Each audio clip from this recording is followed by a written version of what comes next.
Hey folks, this is Ethan with the Sawtooth Avalanche Center with your weekend update from March 12th, 2021.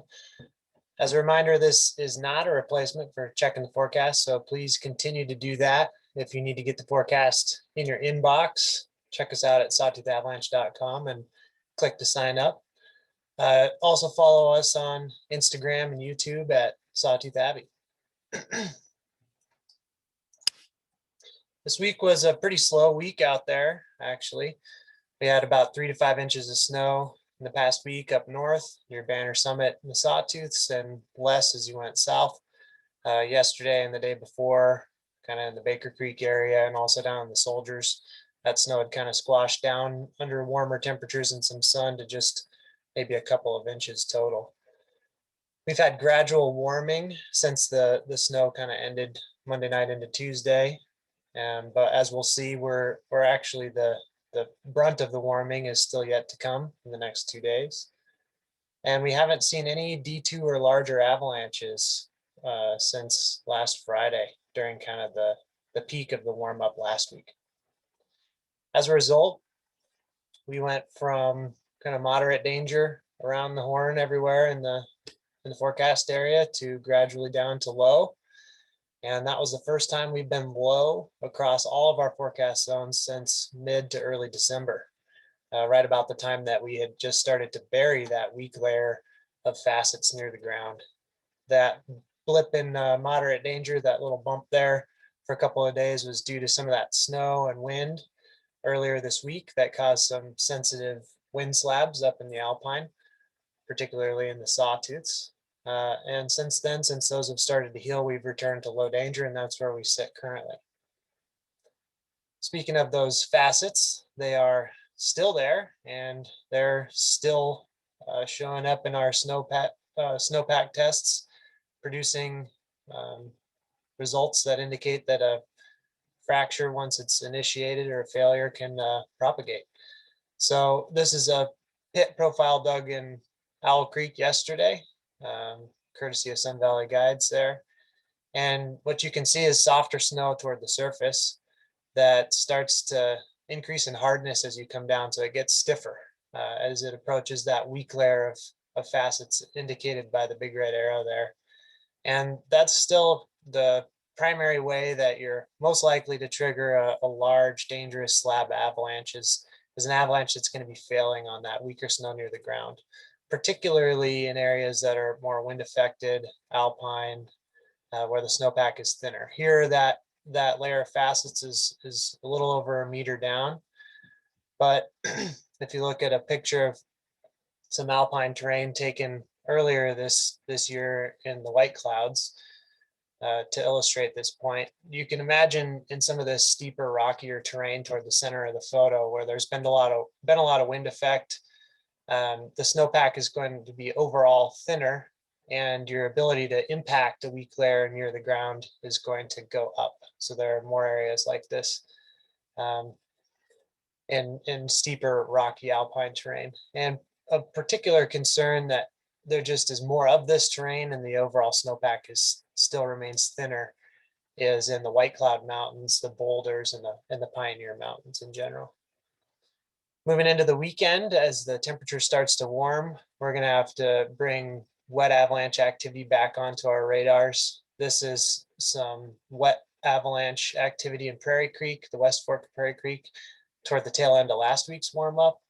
And what separates this sort of activity from your run-of-the-mill, smaller, loose, wet activity is how deep this is gouging into weak snow near the ground. You can see there's some brown, you can see the dirt showing through in the center of the photo there.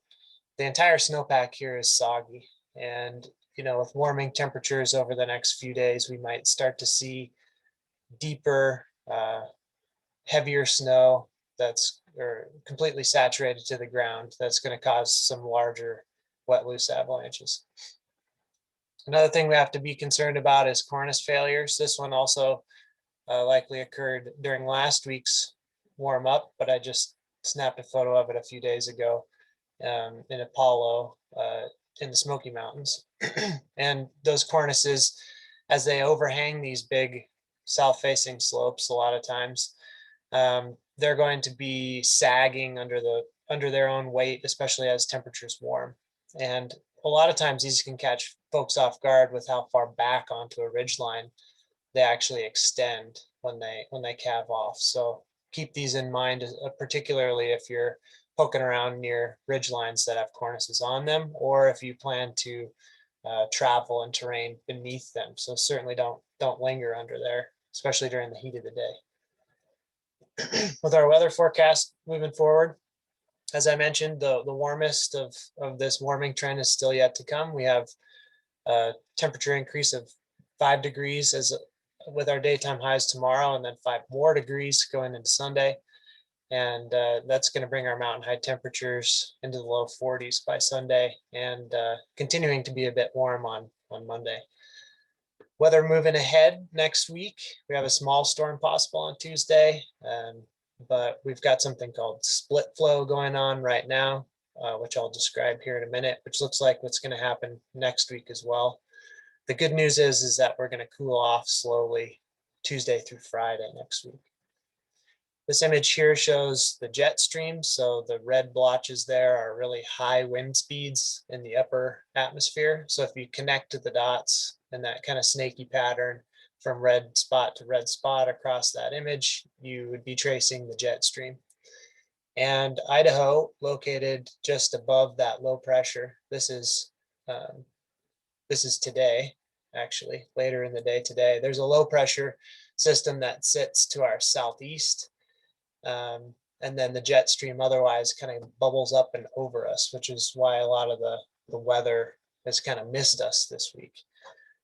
That big trough that's just off the Oregon coast, so that U shape in the jet stream over there, is headed our direction and looks promising at this stage. But as you step forward in time, you see that it splits, and this is what I mean by split flow. A lot of times when you get a really sharp trough like that, the energy from the jet stream will close off into what's called a closed low, and that energy will move to the southeast of us, and then the jet will kind of bounce up to our north.